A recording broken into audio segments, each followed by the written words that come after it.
for staying with State of the Nation. The conversation continues even now. His Excellency Honorable Francis Mwangangi, Deputy Governor for Machakos, is with us. Senator Edwin Sifuna, Nairobi Senator, is with us. And Senator Boni Alwale, Kakamega Senator, is still with us as well. Sifuna, the floor is yours now to respond. Yeah, first, I take great exception to the nature of this debate because I don't wake up this early in the morning so that I can come to be lectured by Khalwale and Mwangangi, because we are here to debate issues. Don't debate the person, just debate the issues. I am going to give my views the way that I see them. You can give your views. It cannot be about me. Khalwale expresses disappointment every day that I have all this education and gee what. I did not go to school to please Khalwale. And I am entitled to use my education because it's my father and mother who paid for it in the manner that I deem fit. You use yours in the manner in which you deem fit. Number two, my brother Mwangangi, there is a great philosopher called Ice Cube. He sang a song, if you are scared, go to church. There is no problem. You go to church on Monday. We don't have a problem with you going to church. I'm also Catholic. In fact, I will tell you a story of what we discussed yesterday with the Archbishop of Nairobi when we get to it. But I want you to know that there was a supplementary budget that was passed just last week in the National Assembly. You cannot continue telling us that the budget that is in place right now is a budget by the previous administration. We want this country to move. We want this administration to stop looking behind for excuses and reasons as to why it cannot deliver for the people of Kenya. If you are saying that the people who are coming to Maandamano are unemployed, employ them. You promised that you would create employment opportunities for these people. Employ them. Which Maandamano is this that has happened between the time you put the Bible down and now that has stopped you from creating these employment opportunities for the young people? What has stopped you from dealing with the question of debt? They promised us, Trevor, that they would stop borrowing. They brought to us a budget policy statement that has a budget deficit of almost 700 billion shillings that they promise or are planning to borrow. Now, I want to be clear because we need to finish this discussion. Nobody, again, in Azimio has asked anybody on the other side for a handshake. We are not interested. When you say we are questioning one order and the other, and the same Khalwale knows very well, it is the president, it is his deputy who are also running around with a recent decision of the Supreme Court questioning it.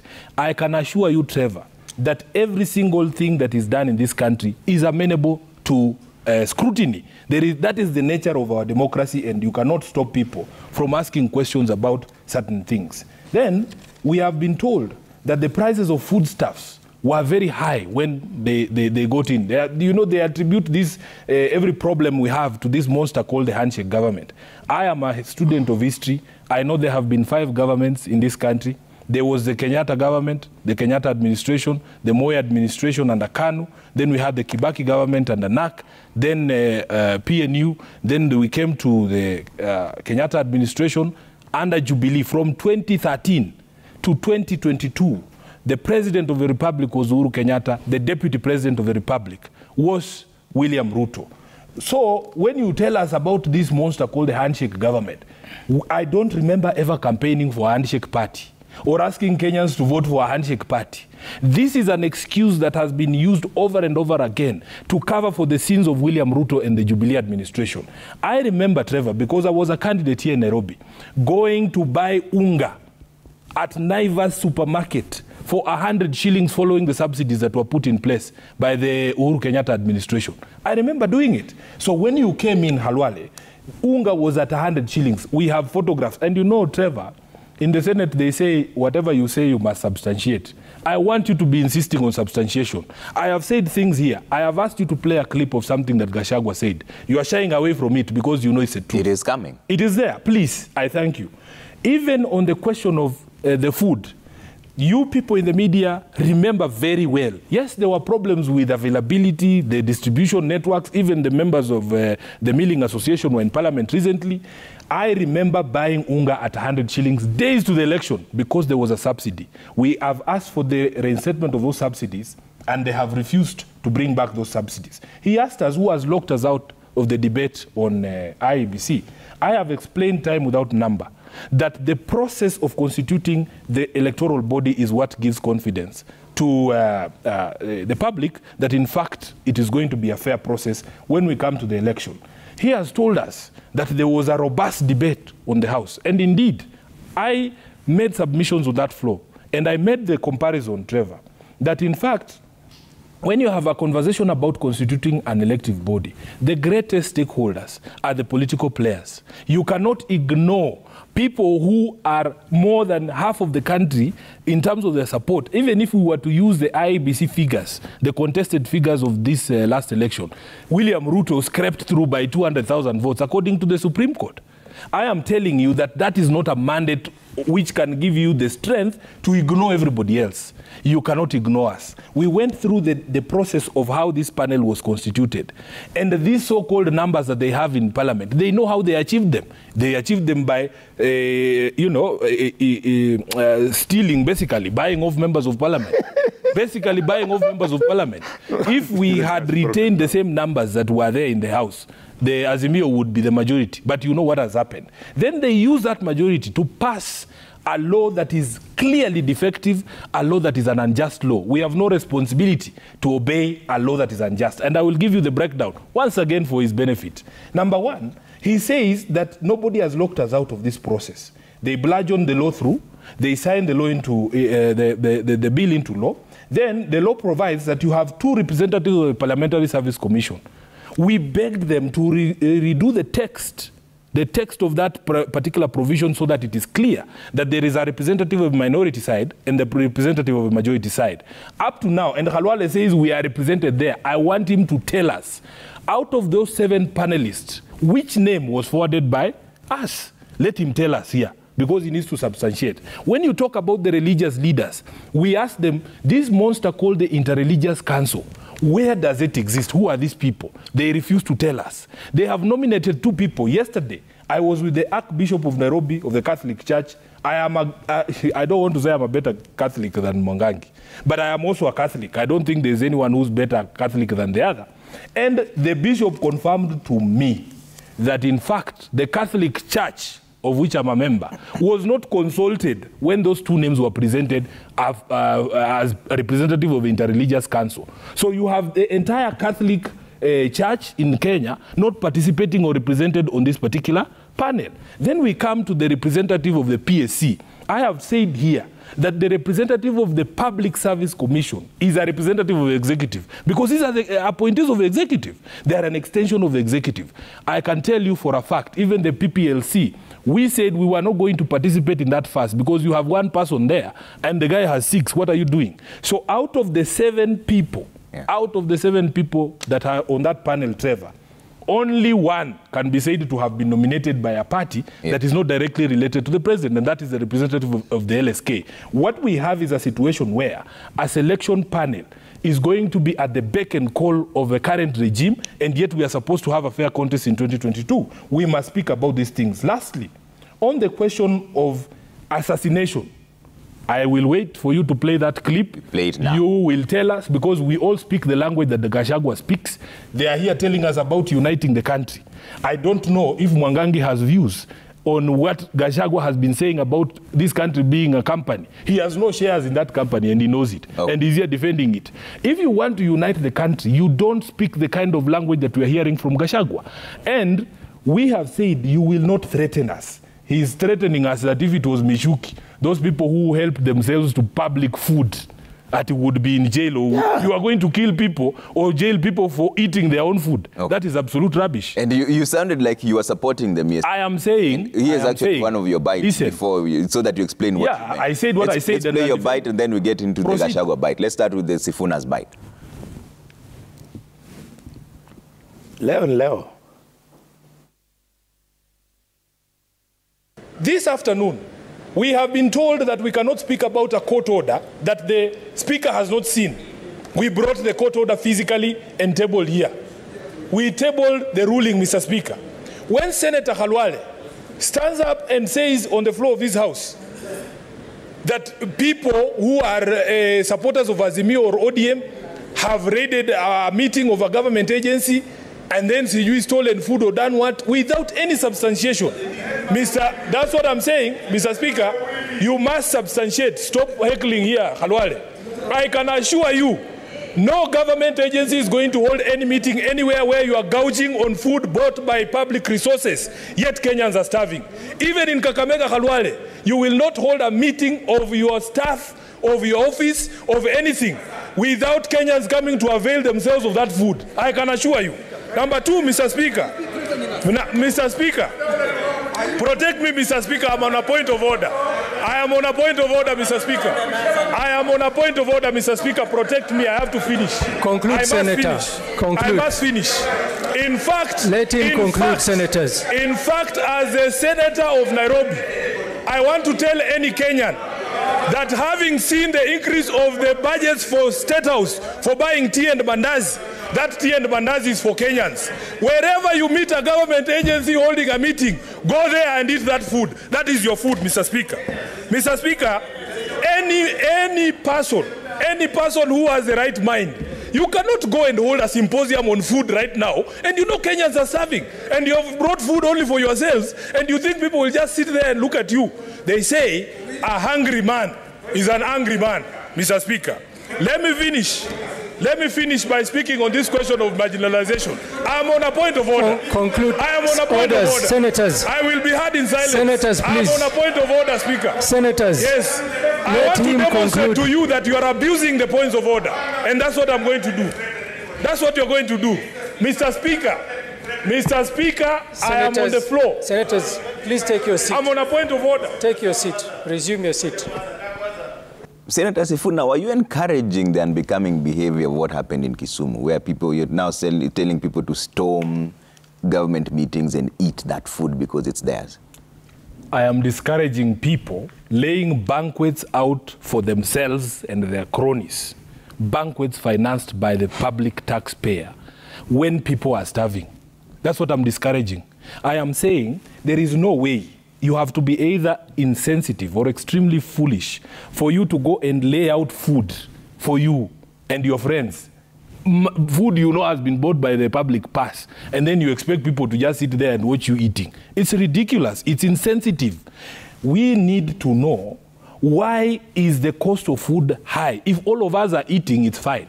If I come to a meeting and you tell me, oh, your tent ni wageni, but we unaweza kula hapa, that's okay. But you can't eat alone. Number two, the point I was making on that floor is that you cannot, you see, there are rules of debate in the House.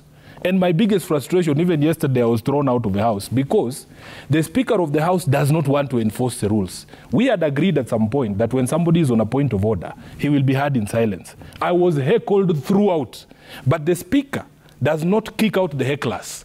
In fact, I was kicked out for insisting that the Speaker throw out the hecklers by enforcing the points of order, by enforcing the standing orders. And what is the most ridiculous thing is that we see even people who call themselves seasoned debaters and seasoned parliamentarians like Khalwale. Every time he stands on a point of order, he takes that opportunity, because he knows we will give him the silence he needs, to insult us, to insult our whole people. Yesterday, he insulted the entire people of Nyanza. I asked him to substantiate. How did he know? How did he know, for instance, that the people who went to that meeting and availed themselves of the hospitality there were supporters of ODM or supporters of Azimio or any? How do you know? Because it's not as if only Azimio or supporters are hungry, Trevor.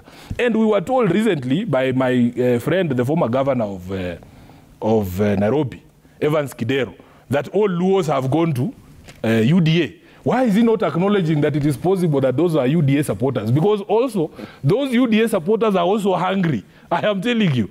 So what we need to end is this hypocrisy and insensitivity to the plight of the Kenyans. You are there gouging yourself into your fat cheeks, unakula chakula na watu wanakuangalia. Okay. But Mwangangi, should that be condemned, what happened in Kisumu?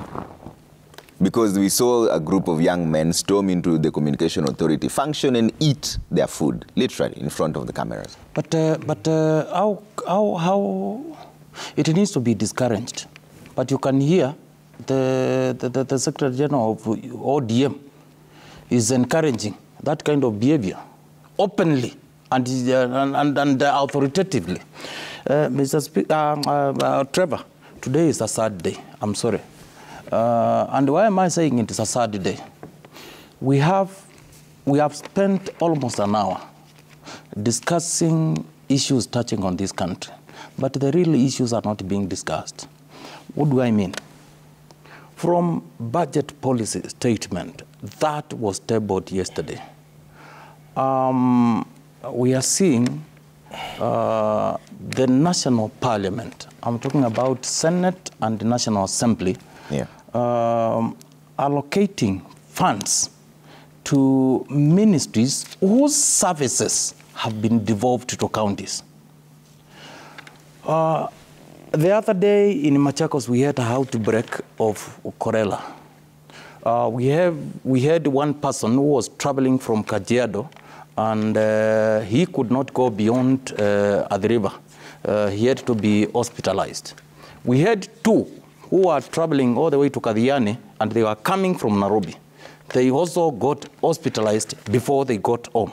And that cholera sickness spread across Mavoko, and to an extent we had almost 46 people who were taken to hospital, but majority of them were not hospitalized. Thank God, who Edwin does not... You need to stop saying that. Majority of them, over 3/4 have since gotten healed, and we are managing the situation. But look at the budget that is being allocated to the National Minister of Health. Look at the budget that is being allocated to Minister of Agriculture. Look at the budget that is going to the Minister of Water and others, where we know truly we have agreed and the services have been devolved to counties, 47 of them across the country. What message are you telling Kenyans when you are devolving functions, but you as a national parliament, you are remaining in Nairobi with the money? How? Because I heard even leaders talk, say, simply because there is cholera, health is devolved, county government come forward and help us do 1, 2, 3. But I was asking them, yes, we tried our level best and we contained this menace. But remember also another thing. You know what the last time counties in this country got money was last October, November, somewhere there. Yeah. Since then, counties have been surviving, and you are expected to pay your employees. You are expected to perform tasks that are supposed to be done by the county governments. How are we going to do it, surely? Okay. Yet, the National Parliament, especially Senate, they exist because of devolution. What are they doing about it? Going back to the subject that we were dealing with, and before I get out of that point, from the budget policy statement yesterday, actually allocation for counties is going down to almost 10%. It's 385 billion. Okay? 385 billion, compare that with the 3.7 trillion budget. You will find it is only almost less than 10% that is going to counties. And when I know Dr. Karwale, because he's a defender of government, and I thank him for that, he is about to tell us that is more than 15%. But I'm telling him, they are using the accounts for many, many years ago, not the current one. Yet they are using the current revenue in the country to do a budget for both counties and national government. So that is something that needs to be looked at. Coming back to the issues that are making us go out on Monday. You know, I want to ask Kenyans, what is our parliament, whether it is National Assembly or Senate, in the last 6 months or 5 months they have been in the chamber? Which steps have they tried to take to address the 10 strong points through the floor of the House that they have been defeated, and now they want Kenyans to aid them to achieve? Okay. Senator Alwale, and I'd like to play the soundbite by DP Rigathi Gachagua so that I hear what your interpretation is. We know Sifuna's interpretation. This is what the Deputy President said. Sifuna has been calling for this soundbite. Let's hear it.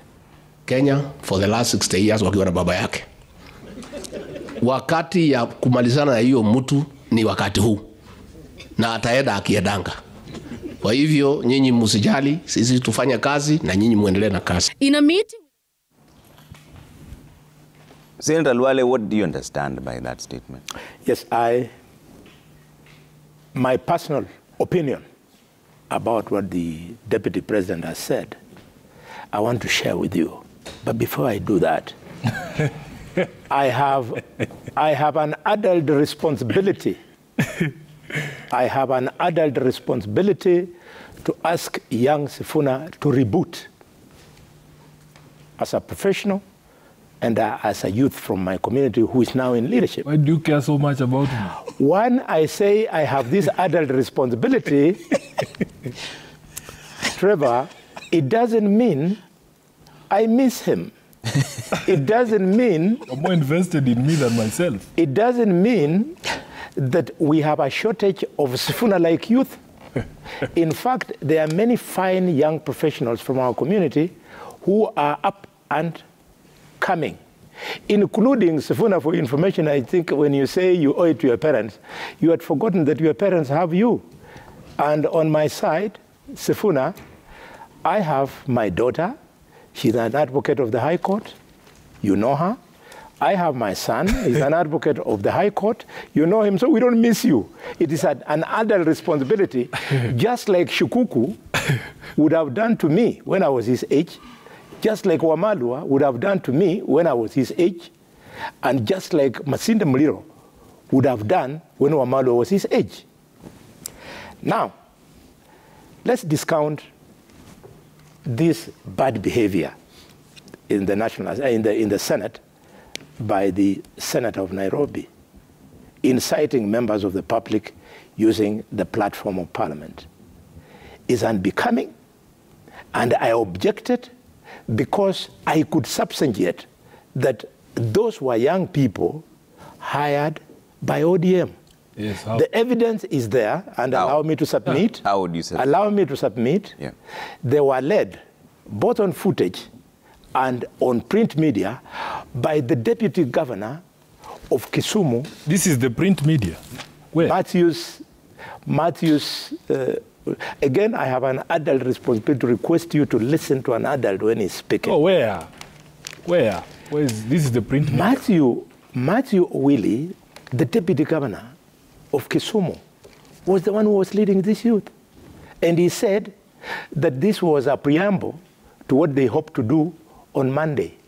He is lucky that he has not been asked to record a statement. Sifuna cannot be asked to record a statement because he enjoys parliamentary immunity for the things that he said. And now coming to the issue of the Deputy President. Surely, if I was given an opportunity, I would have repeated the same things like the Deputy President, that this is the time to deal with Raila finally and finally. You see? For the reason that we are not going to cave in and allow dialogue on a matter which has been concluded in accordance with the Constitution. So what does dealing finally mean? Correct. It means that when he comes, he will be reminded that yeye ni raia until 2000. Yeah? How? In the normal way. Which is the normal way? The normal way is, I will not talk to you because there's nothing to talk about. I will come. If you destroy property, you will be held responsible. If a life is lost, you will be held responsible. If you attempt to swear yourself in the way he did, you will be charged with treason. That is dealing with him. Okay. It doesn't mean you want to kill. Who would want to kill a good old man like Raila? Why? Why would you want to kill a good man like that? Okay. So you're talking about legal way. I think... and then finally, to my brother Mwangangi. Mwangangi, take it easy. The issue of budget policy statement. You remember, you governors, you requested through the Council of Governors that you be given 425 billion. The National Treasury, on its part, said they could only afford 380 billion. After extensive consultations with all stakeholders, Council of Governors included, CRA included, National Treasury included, the President included, IBEC led by the Deputy President included, Mwangangi, the Senate has been able to create a win-win situation. Give and take, we have now upped it to 485 billion. It is now your responsibility as governors to make good use of this money, knowing that under the Constitution, we have something we call the additional allocation. Additional allocation will come at the right time, just like the other day, not the other day, 3 weeks ago, we were able to give you the same amount of money, 17 billion shillings. Yeah. So we'll respond. We are up to it. We are up to it. But it is 385 billion, unless now we're talking about Yes, utilization yes. fund and the conditional grants and the medical equipment scheme, because they are, according to the budget policy, it's 385. Yes, I'm saying It's not 385 Yes. is what we have now submitted as what will go to the county government. But they wanted 40. They wanted 425. Yes. National Treasury was saying we can only give 480. So after that flurry of meetings, of consultations, we've been able to up it from 480 to from 380 to 385. Okay. And dropped it down from 425 to 385. That is how Parliament works. All right.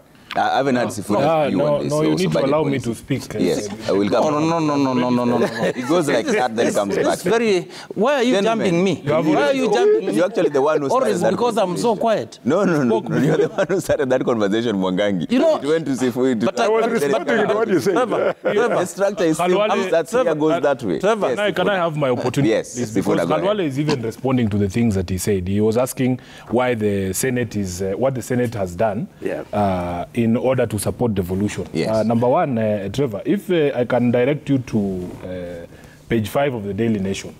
Deputy Governor, this is why the Senate is not working. The Senate is dysfunctional because the Speaker has refused to observe our own standing orders. This story is really sad, Trevor, because we have spoken about it for, so many times. I think this is the 5th week I'm coming here, and yet the decision of the minority to change our whip is still not been communicated by the Speaker. And they're playing games. You can see the report in the Nation here. When Senator Dulo went to court, we said we will wait for the decision of the court. The decision of the court was made on Tuesday at 4 p.m., Trevor.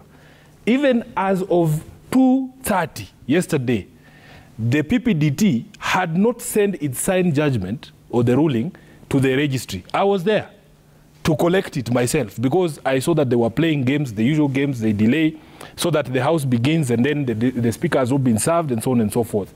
So the Speaker then insists, although he himself and the Senate was a party to that matter, and you know what a party to a matter means. It means he's represented there.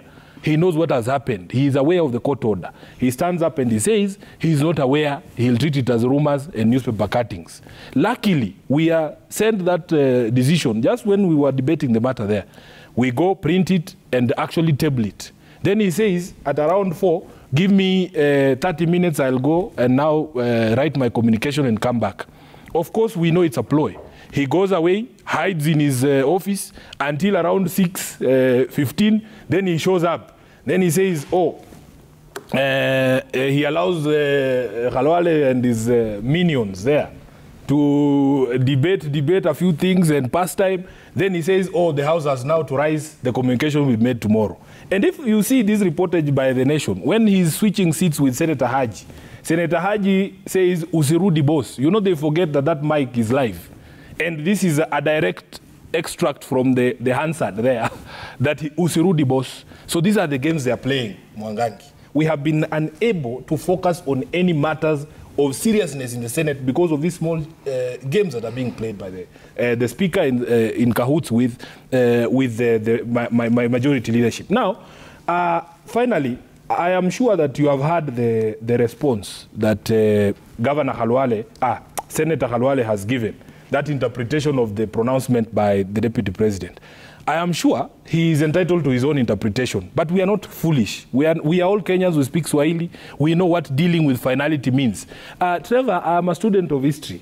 there was something the Nazis came up with called the final solution to the Jewish problem. Everybody understands what you mean when you say final solution. Everybody knows what it means. I am sure my brother Ruben Dolo is very proud of Khalwale today because he's famous for misinterpreting things that are very obvious or giving explanations that don't make sense. You remember when he said weka tire means you put tires on the vehicle so that it can move. That is the same trick that Khalwale is trying to play here. But I want to speak, because I'm Raila's Secretary General, I can speak authoritatively for him. Baba Raila Amolo Odinga is not scared. In fact, if you have seen him in those meetings that he has been holding, in Migori, he bade farewell to his people. In Kwale, we sang with him, Kwaheri tutaonana tena. In Homa Bay, he said bye to his people. So whatever it is you're planning, I can assure you, Baba Raila Amolo Odinga is ready. Okay. Mwangangi, on the issue of debate in Senate. In fact, there's a clip on the quality of debate in Senate, and you are the one who raised it. Let's listen to what happened in the Senate yesterday first, then I'll come to you and hear whether the 385 billion that Luale is talking about is reasonable for the counties or not, because he says it's a compromise. But this is how the debate went yesterday. Listen to this.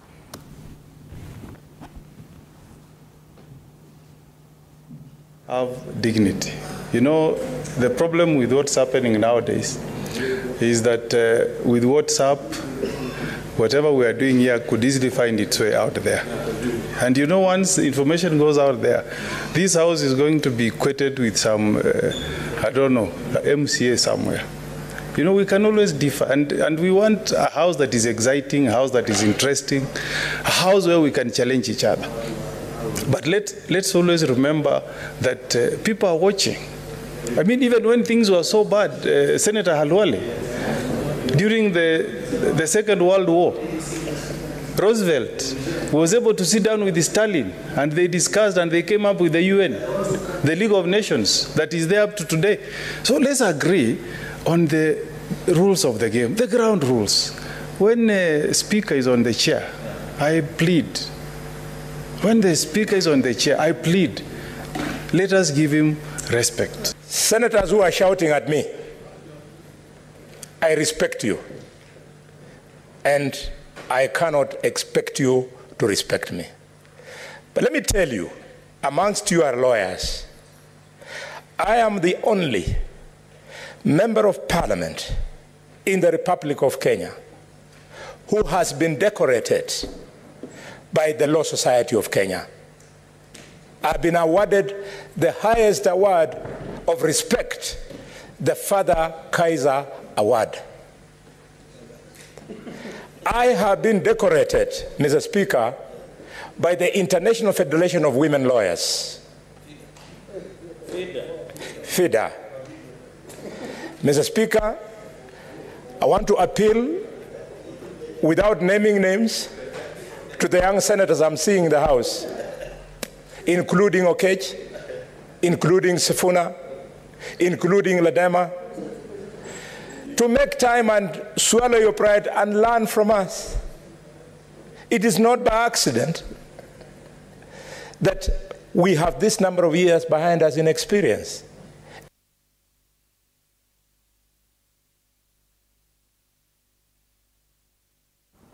Is it reasonable? It isn't. Okay. Completely it isn't.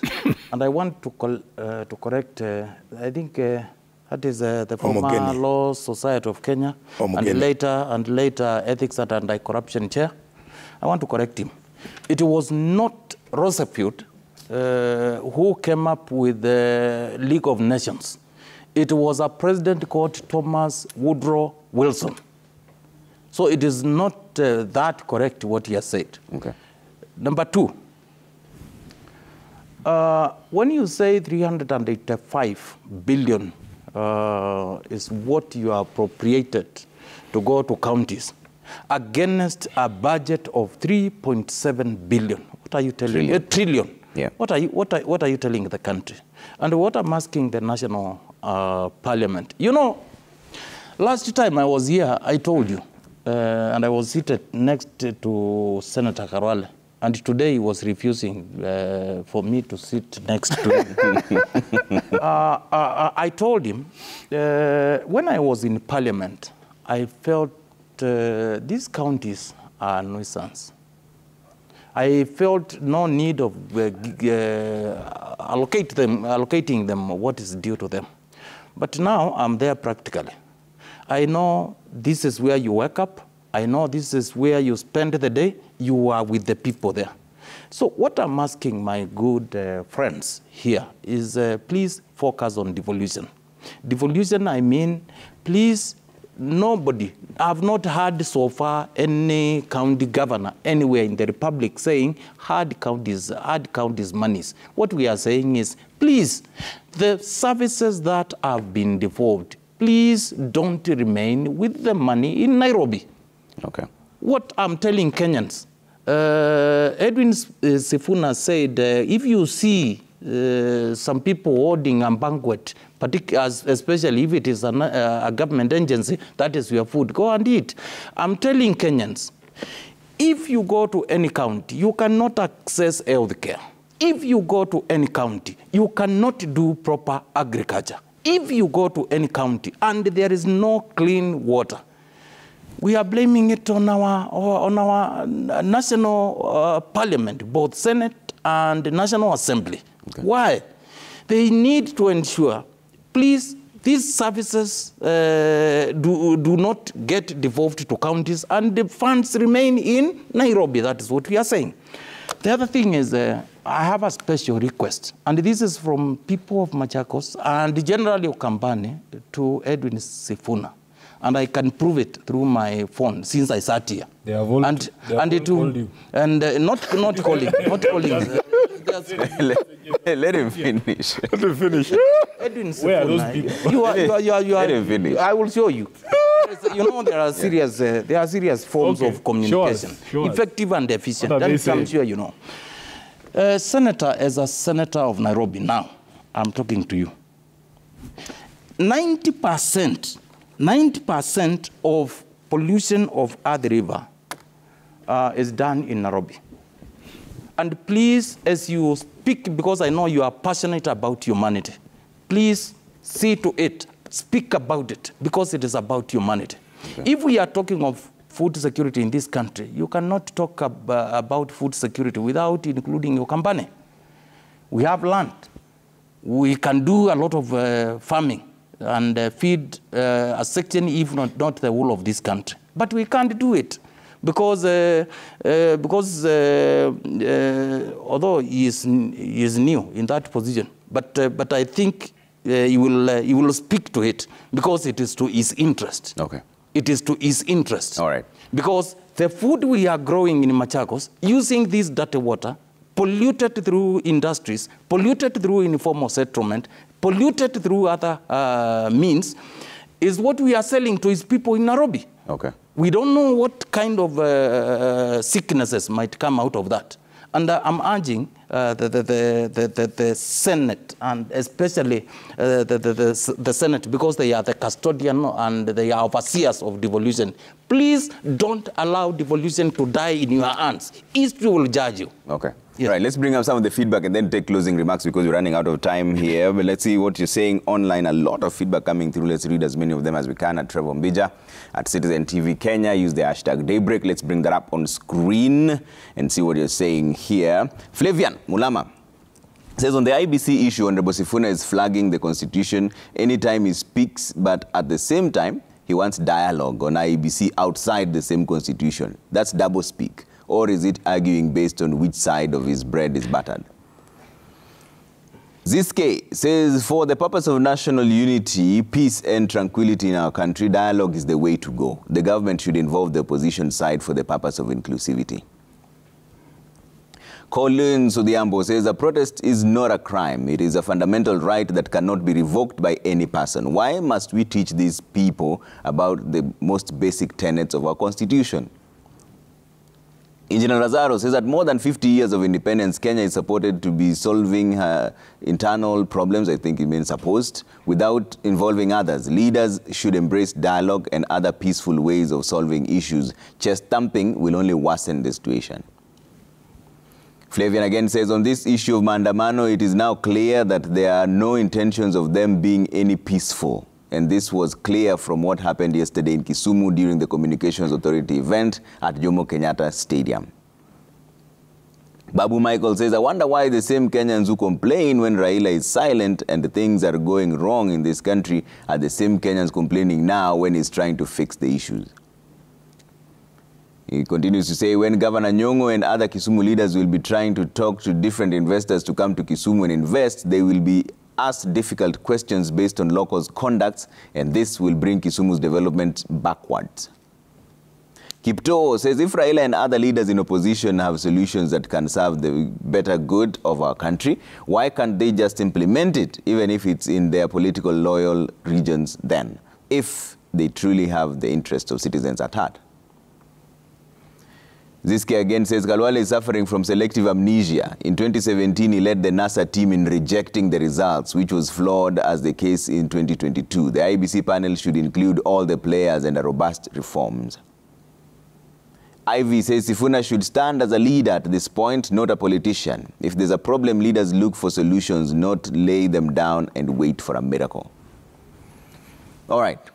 We'll start with you, Sifuna. Closing remarks on this issue of protest. How will it go? Are you calling for peace? I want to say this. The last time we had an event of the magnitude of the 20th was the swearing in of Raila at Uhuru Park. And Trevor, history will bear me witness that, in fact, immediately that ceremony ended, every single person in Uhuru Park went back home. Without touching anybody's property, without injuring anyone, everybody went back home.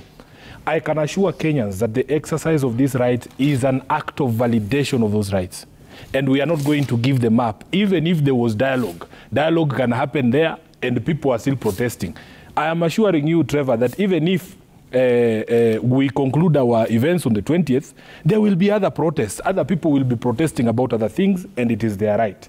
Number two, we are in agreement with Mheshimiwa Mwangangi here on the question of the support for devolution, because we both coalitions promised that in the event they captured power, they would increase the devolution allocation to by 35%. It was in the Kenya Kwanza manifesto, it was in our manifesto. We are not seeing that because the Commission on Revenue Allocation is the one that proposed this figure of about 425, if I'm not wrong.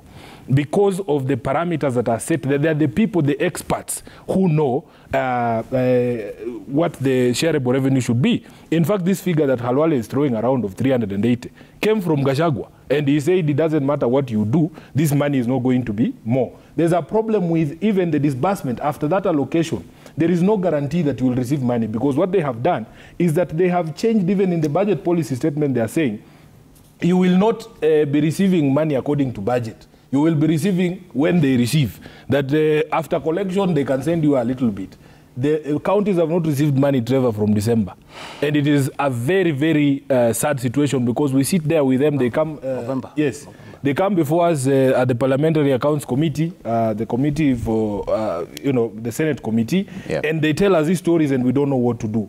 I have received your message from the people of Ukambani on the Nairobi Rivers Commission, on the Nairobi Rivers Cleanliness. You know my position on the commission that was set up by the current administration to deal with the question of pollution in Nairobi Rivers.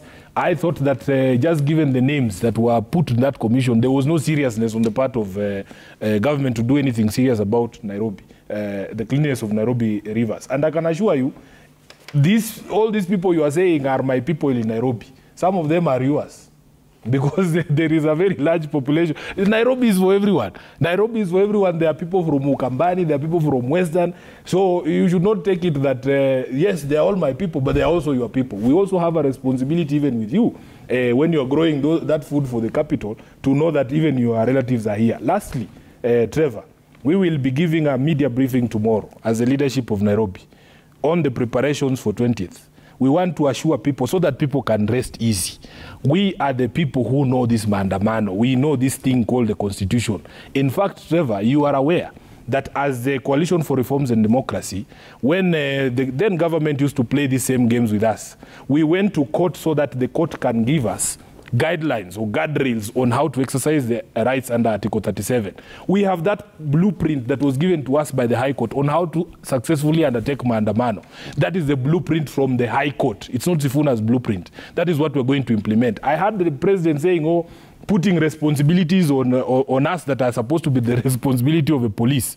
The High Court clearly delineated the responsibilities and roles of the organizers of maandamano and the responsibilities and duties of and the rights of the people who are in the security services, which is why I have called, and we will be writing to all those agencies. We will write to the head of traffic in Nairobi to inform him which roads are going to be affected. We will write to the governor. I have told him I expect that we will receive visitors with dignity, as it were Ibishe. We want clean public toilets in Nairobi so that people can use them. We want water faucets, running water in Nairobi. We want ambulances, because even when we have events, even if it's a bike race, even if it is a cookout in Nairobi, a rugby game, you always see an ambulance there because somebody can faint because of exhaustion. Yeah? So when we ask for these things, they are our rights. They are not favors. We know our responsibility and we are prepared. I have said this time and time again. Every single action that we take, we are aware of the legal and political consequences, and we are ready for those consequences. Okay. Yes. Honorable Mwangangi, closing remarks. In the spirit of fairness, I think the Parliament, National Parliament, both two chambers, I think they should be fair. We know our women rep, the reps across the country, they have affirmative action. We know at the constituency level there is a National Government Constituencies Development Fund. It is only fair that even the rest of the members of national, not national, but national parliament, they need also to have that oversight fund. It is only fair, naturally. And I think maybe the leadership of both sides, the minority and the majority, should consider that. Because we should always, as a country, make laws for prosperity, not for the certain situation, not for certain moments. Second, there is something that is happening in Machakos. And I want to use this forum to tell them we are watching them. There is massive land grabbing. And it started in the almost 4 or 5 years ago when the national government, Minister of Land, then removed land registry from Mavoko and they took it to Ardhi House. We are requesting them, please take that registry back, because we have seen massive land grabbing. People traveling all the way from Ngusiland, from Kisumu, from Central Kenya here, from even Nakuru, they have audacity of grabbing up to a tune of 800 hectares, others 1,000. We are telling them, because we have followed up and we have found that people are coming, they identify a local land, they come back to Nairobi, they make all their papers, and I'm telling them, the little land that we have in Machakos County is just for our investors and for locals who legally acquire it. Anybody else thinking you will come with your papers and I respectively will tell you, we will remain with our land. Okay. I'm requesting the national government to kindly, and especially from the leadership we have here, because actually this is the leadership of the minority, this is the leadership of the majority in the House. Trevor, at the countryside, children are suffering. Children, our pupils in schools, our students in high schools are suffering. If possible, please and urgently, reintroduce school feeding program across the country. At the county level, Our Excellency Honorable Wavinya Ndeti has introduced feeding program that is ongoing and feeding all the learners at the ECD level throughout this term. How sustainable it is, God knows, but we are doing everything possible to ensure we sustain these pupils in school. Okay. Finally, Trevor, there is something called state capture. Let us advocate for adherence of the law, and not when it suits you. When it suits me, it doesn't matter. Okay. Law is law. All right. And I'm saying this because this is something very simple. If there is a court that has made a decision, it is good we comply and we go ahead to challenge. I think that is the policy in myself. Okay. Saying this, I also heard that our national leaders see to it. What is this you are communicating to Kenyans? How are you putting it across? Because sometimes anything can be interpreted in any way. Thank you very much. Honorable Alwale, final remarks. Thank you very much. Mine is very brief. The first one is that I would like to assure the people from my part of the world, especially Kakamega, that we have no intentions of stopping to work on Monday. Monday will be a normal day on 20th, and all working places will be open. And in line with this, I want to call upon our farmers to take up the opportunity of the availability of fertilizer. On Monday, they'll be free to collect fertilizer from Kakamega, at Tande in Malaba, at Lugari Station in Lugari, and any other activity meant to divert their attention is meant to serve the interests of politicians who do not come from Kakamega, who do not come from our region. I want to thank the governors of the former Western Province for agreeing with us that they will not be part of the Maandamano shenanigans and fiasco. Thank you very much. All right. Thank you so much for making time this morning. That's what has been the State of the Nation. His Excellency Honorable Francis Mwangangi, Deputy Governor Machakos, Honorable Edwin Sifuna, Nairobi Senator, and Honorable Boni Halwale, Kakamega Senator. Thank you so much for making time this morning. And thank you all for the feedback that you've sent through on State of the Nation. Bye for now. But coming up next is cooking tips. All right.